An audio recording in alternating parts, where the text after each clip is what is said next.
үзэгчдээ саяын телевиз улс төр эдийн засаг нийгмийн асуудлаар бэлтгэсэн орон нутгийн чанартай оргил цаг мэдээллийн хөтөлбөрөөр та бүхэнд хүргэх гээд бэлэн боллоо.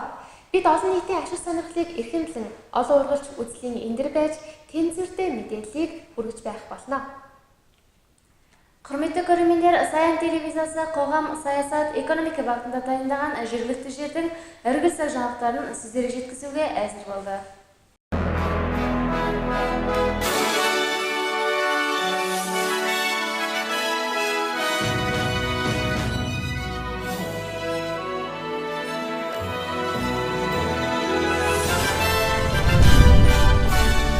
Монголын баруун бүсдэх нэмүү өртгийг бий болгох ажиллагааг дэмжих техник тусалцааны төслийн хүрээнд Монголын үндэсний худалдаа аж үйлдвэрийн танхимаас эдийн засаг бизнес дэх сорилтууд, сургалт, уулзалт, хэлэлцүүлгийг өнөөдрөөс эхлэн манай аймагт зохион байгуулж байна. Тус сургалт хэлэлцүүлэгт манай аймгийн бизнес эрхлэгчид оролцсон юм а. Монголия мемлекетіндегі батыс зоналық қосымша құн салықты пайда болдыру іс-шарасын қолдау техникалық жоба аясында Монголия мемлекетінің негізгі сауда және индустрия бөлімінен экономика бизнес саласындағы кездесулерді бүгіннен бастап аймағымызда ұйымдастыруда. Аталмыш кездесуге аймағымыздағы бизнес саласындағы азаматтар қатысты. Монголын баруун бүсдэх нэмүү өртгийг бий болгох ажиллагааг дэмжих техник тусалцааны төслийн хүрээнд Монголын үндэсний худалдаа аж үйлдвэрийн танхимаас эдийн засаг бизнес дэх сорилтууд, сургалт, уулзалт, хэлэлцүүлгийг өнөөдрөөс эхлэн манай аймагт зохион байгуулж байна. Тус сургалт хэлэлцүүлэгт манай аймгийн бизнес эрхлэгчид оролцсон юм а. Өнөөдрийн сургалтаар Монголын үндэсний худалдаа аж үйлдвэрийн танхимын орлогч дарга Саран Даваа дараах сэдвүүдээр илтгэл тавьсан юм а. Үүнд хөрөнгө оруулалтын орчин, бизнесийн хууль эрх зүй, бизнесийн орчин, орон нутагт бизнес эрхлэх боломж, түүнийг сайжруулах, хувийн хэвшлийг хөгжүүлэх бодлого, жижиг дунд үйлдвэрийн хууль эрх зүйн орчны нөлөөлөл сэдвүүд байсан юм а. Монголын үндэсний худалдаа аж үйлдвэрийн танхимын зөвлөх Ра Сон Ун хямралын үеийн бизнесийн менежмент, Монголын аж ахуйн нэгжүүдэд үзүүлсэн зөвлөх үйлчлэгээний үр дүн сэдвийг хөндөж ярьсан юм. Тэрээр бид юу хийх хэрэгтэй вэ гэхээр даяаршсан зах зээлийн талаар мэдлэгтэй болох, давуу чанараа бий болгох, сайн хүний нөөцтэй байх, судалгаа, хөгжил дэвшилт хизээж бууж өгөхгүй байх, суурь хүчин зүйлсийг эргэн харах нь чухал гэсэн юм а. Харин Монголын үндэсний худалдаа аж үйлдвэрийн танхимын дэргэдэх бичил бизнес эрхлэгчдийг дэмжих зөвлөлийн гишүүн, зөвлөх, оюун, бизнесийн зорилгоо зөв тодорхойлох нь стратеги төлөвлөлт ба гүйцэтгэл, санхүү төлөвлөлтийн талаарх бизнес эрхлэгчдэд хэрэгтэй мэдээллийг тус хүргэсэн юм а. Түүний ярианд анхаарал хандуулна. Стратеги гэдэг маань ер нь бол байгууллагын хүсэж байгаа зорилго хэдэн 5, 10, 20 жилийн дараа ч юм уу хүсэж байгаа тэр нөхцөл байдал хүрэх зэгтээ яаж хүрэх вэ?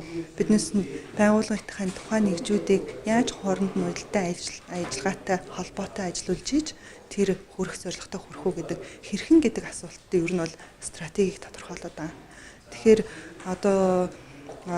жишээлбэл биднээс хүний нөөцөө хэрхэн төлөвлөх ёстой. Биднээс яг маркетинг ямар хэрэглэгчд биднээсийн хувьд манай бизнесийн хувьд үндсэн гол зорилттой хэрэглэгч байгаа. Биднээсийн бүтээгдэхүүн үйлчилгээ ямар хүмүүсийг зориод байгаа. Тэгэхээр санхүүгийн хувьд жишээлбэл биднээс хүсэж байгаа тэр санаа саналчлалуудыг хэрэгжүүлэх боломж байна уу? Тэднээсийг хэрэгжүүлвэл биднээс эцсийн үр дүнд юунд хүрэх гэдэг. Гэт энэ болгон ер нь бол юм системтэй, уялдаатай, нэгжүүдийн хооронд нь уялдаатай, зохицолтойтой ажиллуулж иж тэр зорилготой хүрэх гэдэг л ер нь бол стратеги бодлого стратеги гэж өөрөө хэлээд байна. Монголын үндэсний худалдаа аж үйлдвэрийн танхимын сошиал медиа хариуцсан мэргэжилтэн Сарвал Баяр сошиал медиа, Facebook ашиглаж бүтээгдэхүүнийхээ маркетинг хэрхэн хийх тухай илтгэл тавилаа. Тэрээр сошиал медиа бол харилцаан дээрээ сайн үр дүн гаргах ухаан юм гэдгийг онцолсон юм а. Гэхдээ Facebook пэйж гэдэг чинь вебсайтын хувьд ярил вебсайт нь өөрөө нэг талыг чиглэсэн. Жишээ нь вебсайтнаас хэрэглэгчд рүү чиглэсэн ийм платформ байдаг. Facebook-ийн хувьд бол хэрэглэгчд нь Facebook пэйж рүү чиглэдэг, Facebook пэйжээс нь хэрэглэгчд рүү чиглэж бодог хоёр талын урсгалтай. Тийм учраас бид нар вебсайтаас нэг давуу тал нь гэвэл хоёр талын урсгалыг ашиглаад бүтээгдэхүүнийхээ цаашдын хөгжил компанийнхаа цаашдын бодлого зэрэг анализ хийгээд тэрэн дээр нь тулгуурлаад цаашгаа явах боломжтойгоор давуу талтай гэдэг. Мөн Facebook пэйж нь видео лайв хийх За тэгээд зураг оруулах тийм эсвэл бусад ингээд 3 дахь сайтуудтай холбогдох аппликейшн тааб оруулах гэх мэт маш өргөн боломжуудыг агуулснараа вебсайтаас илүү давуу талтай гэдэг. За яг сошиал медиа гэхээр одоо манай бизнесийн байгууллагууд бол Facebook пэйж нээдэг, тэрэн дээр мэдээлэл гаргадаг. Манай байгууллагын бүтээгдэхүүн ингэдлээ, манай байгууллагын бүтээгдэхүүн шинэ сайжрлаа, шинэ савлаа бодлоо боллоо гэдэг юм тийм. Яг иймэрхүү нэг тал руу чиглэсэн мэдээллүүдийг бид нар ашиглаад байдаг. Тэгэхээр энэ болохоор яг вебсайт ашиглаж байгаатай ямар шалгаагүй болоод байдаг. Тэрний оронд хэрэглэгчтэйгээ харилцах, манай энэ бүтээгдэхүүнийг хэрэглэж үзсэн үү, таалагдсан уу, эсвэл таалагддаг бол юун дээр таалагдаагүй тийм. Яг тэдрээс хэрэглэгчдээсээ ийм одоо хариу үйлдэл авах. Тийм маягаар контент бэлдэж өгөх хэрэгтэй гэдэг л та.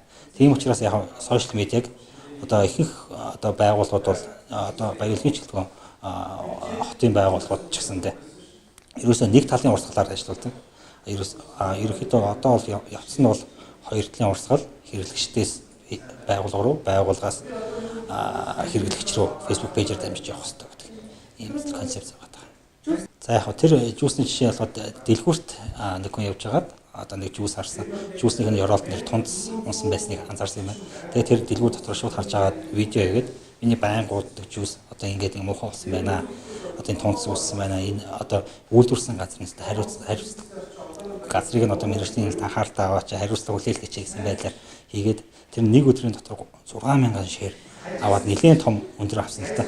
Тэгээ энэ дээр болохоор тухайн байгууллага нь болохоор ямар арга хэмжээ авсан бэ гэхээр гадны үнээс асуугаад за танах бол манайх бол сайн байгууллага. Энэ бол тэ манай буруу биш ээ. Дэлгүүрийн хадгалах горимтой холбоотой асуудал байгаамаа. Тэгэхээр энийг бид нар яг дэлгүүрлүүч хийхгүйгээр яаж ингэж өөрсдөө цэвэрхэн одоо бүтээгдэхүүнийхээ нэрүүдийг хэвээр нь авч үлдэх вэ гэсэн энэ асуултанд хариулахад асуулт асуухад нөгөө мэрэгчлэл нь манайх бол танах мэрэгжлийн хүмүүсээр одоо яриа өгүүлээ. Гэтэ нөгөө нэг доромжсон байдлаар биш эсвэл өөрөө хэрэгээс болтох гэсэн байдлаар биш яг үнэн зөв мэдээллийг өг. Тэгээд хэрэглэгчтэй урамшуул гэсэн байна. Тус сургалт нь 3 хоног үргэлжлэх бөгөөд маргаашийн сургалт аймгийн засаг даргын тамгын газрын байранд өглөө 10 цагаас эхлэх юм байна. За эрхэм үзэгчдээ мөн нэмэлтээр та бүхэнд бас нэмэлт мэдээллийг хүргэе гэж бодлоо. Тэгэхээр Монголын үндэсний худалдаа аж үйлдвэрийн танхимын дэргэдэх Монголын олон улсын ба үндэсний арбитраас бизнесийн гэрээний үлгэрчилсэн загвар хэмээх энэхүү номыг гаргасан байт юм байна. Тэгэхээр энэхүү номон дээр юу байдаг вэ гэхээр та албан байгууллагатай, хувь хүнтэй одоо юуны талаар гэрээ байгуулмаар байна. Тэр бүх гэрээний загвар маань энд одоо бүх бүрэн хэлбэрээр иж бүрэн ингээд одоо байж идэм байна. Тухайлх юм бол одоо энэ дээр зээлийн гэрээх та шууд энэ дээр зээлийн гэрээгээ байгуулаад энийгээ канандж аваад тухайн хүнтэй гэрээгээ байгуулах. Өөрөөр хэлбэл бүх төрлийн гэрээний загвар энэ энэхүү номон дээр байж байгаа юм байна. Тэгэхээр та энэхүү номон дээрээс тэр тухайн гэрээний танд одоо ямар гэрээний загвар хэрэгтэй байна. Тэрхүү гэрээний загвараа энэ номон дээрээс авахыг хүсвэл Монголын үндэсний худалдаа аж үйлдвэрийн танхимын Баян үйлгийн салбар дээр мөн ирж өөрт хэрэгтэй гэрээгээ эндээс канандод авч болно. За мөн энэхүү номыг бас худалдаж авч бас бүрэн боломжтой юм байна шүү гэдгийг та бүхэнд хүргье. Ингээд дараагийн мэдээ та бүхэнд төлөвлөе. Өнөөдөр аймгийн төв талбайд аймгийн үйлдвэрчний эвлийн холбооноос эв санааны нэгдлийн өдрийг тохиолдуулан тайван жагсаалыг зохион явууллаа. Энэхүү жагсаал нь зөвхөн аймагт төдийгүй орон даяар нэгэн зэрэг зохион байгуулагдаж байгаагаараа онцлог юм байна. Бүгін аймағымыз орталығында аймақтық кәсіподақтар федерациясының ынтымақтастық күніне орай халықпен кездесу ұйымдастырды. Бұл кездесу тек біздің аймағымызда ғана емес, мемлекет көлемінде ұйымдастырылуда. Өнөөдөр аймгийн төв талбайд аймгийн үйлдвэрчний эвлэлийн холбооноос эв нэгдлийн өдрийг тохиолдуулан тайван жагсаал зохион байгууллаа. Энэхүү жагсаал нь зөвхөн манай аймагт төдийгүй орон даяар нэгэн зэрэг зохион байгуулагдаж байгаа арга хэмжээ юм а. Уг арга хэмжээний гол зорилго нь ард иргэдийн тулгамдсан асуудлыг сонсож тэдний дуу хоолойг төр засагт хүргэх зорилготой байлаа. Өдрийн 13 цаг 30 минутаас эхлэн оройн 16 цаг хүртэл үзэл бодлоо ард иргэд маань чөлөөтэй илэрхийлэх боломж ийхүү бүрдсэн юм а. За өнөөдөр олон улсын иргэд хөтөлбөрчтэй эв санааны нэгдлийн өдөр байгаа 5 сарын 1. Тэм учраас эв нэгдэл шударга ёс иргэдийн эрх ашигын төлөө гэсэн цуглааныг аймгийн үйлдвэрчний холбооноос зохион байгуулан явуулж байна.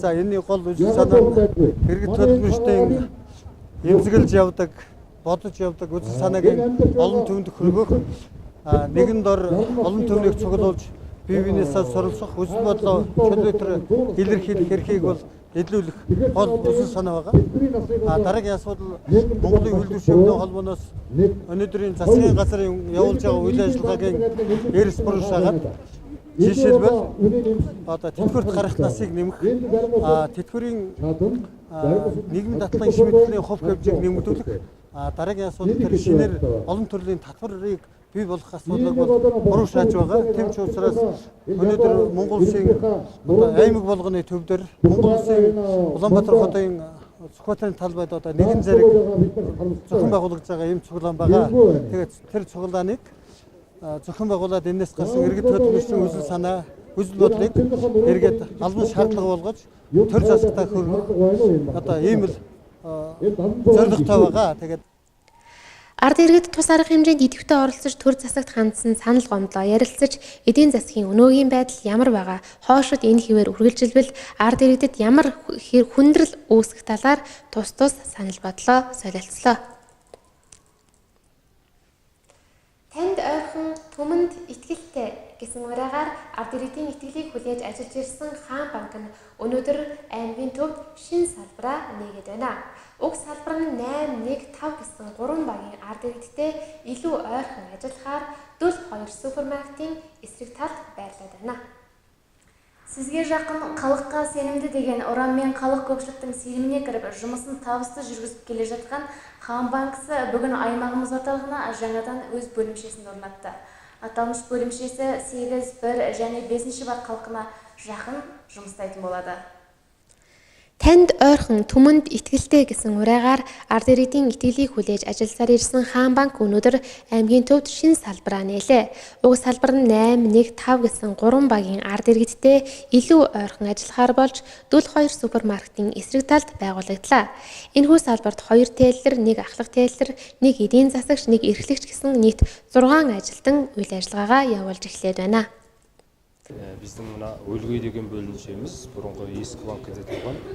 Ескі банкіден осы араға міне 8, бірінші бақ және міне 5 бақ аймақ орталық халқына қызметін жақындап, даяшылығын жақындап келіп жатыр. Оны енді көптеп келіп даяшылық етіңіздер, келіңіздер, жаңа неменемен стильмен мынандай халық өзі отырып істейтін үлгісін даярлық істейтін жағдайға келді. Соны енді көптеп келіңіздер деп шақырамыз.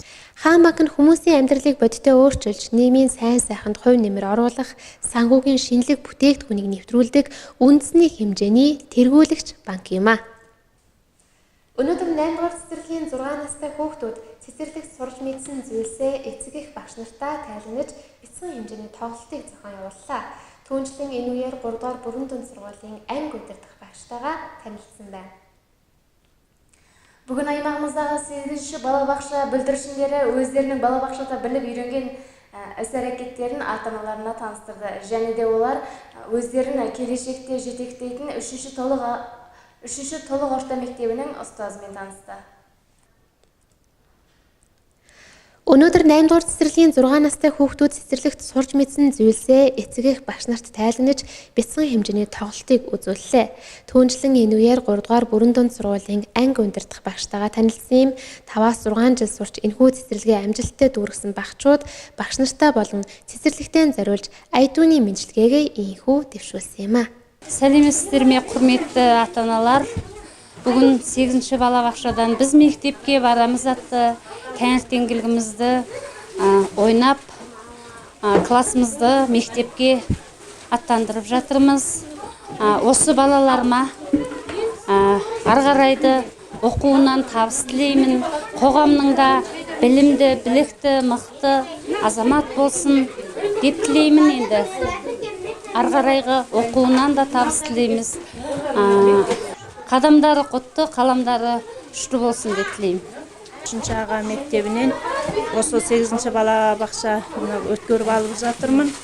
Осы балалар өнерлі, әрі талантты балалар екен. Осы балаларды ары қарата енді білімнің биігінен көрсетуге күш салысып жұмыстаймын. Ары қарата ата-аналар болып, шәкірттер болып барлығымыз бірігіп, осы өмірдің биіктерінен көріне білуге тілектеспін. Энэ үеэр цэцэрлэгт анх орж ирсэн цагаас ахуулаад хүүхдүүдийн зурж бичиж хийж сурсан зүйлсээр үзүүлэн гаргасан байлаа. Эцэг эхчүүд мөн үүнтэй танилцаж хүүхдүүдээрээ маш их бахархаж байгаа тухайга ярьсан юм а. Цэцэрлэгийн багш нар амжилттай төгсөж байгаа шав нартаа урамшуулж гарын бэлэг болон медалаар ингэнийг нь тус тус мэлаалаа. Иргэн үзэгчдээ Саяын телевиз улс төр эдийн засаг нийгмийн асуудлаар бэлтгэсэн орон нутгийн чанартай оргил цаг мэдээллийн хөтөлбөрөөр та бүхэнд хүргэлээ. Анхаарлаа хандуулсан та бүхэнд баярлалаа. Хөтөлбөрийн төгсгөлд маргааш өдрийн өргөний зурхаагаа хүлээн авч үзсэн үү? Құрметті көрермендер, Саяын телевизиясы қоғам, саясат, экономика бағытында дайындаған жергілікті жердің оргил цаг жаңалықтарын назарларыңызға ұсынды. Жаңалығымыздың соңында сіздер ертеңгі жұлдызнамамен таныс болыңыздар.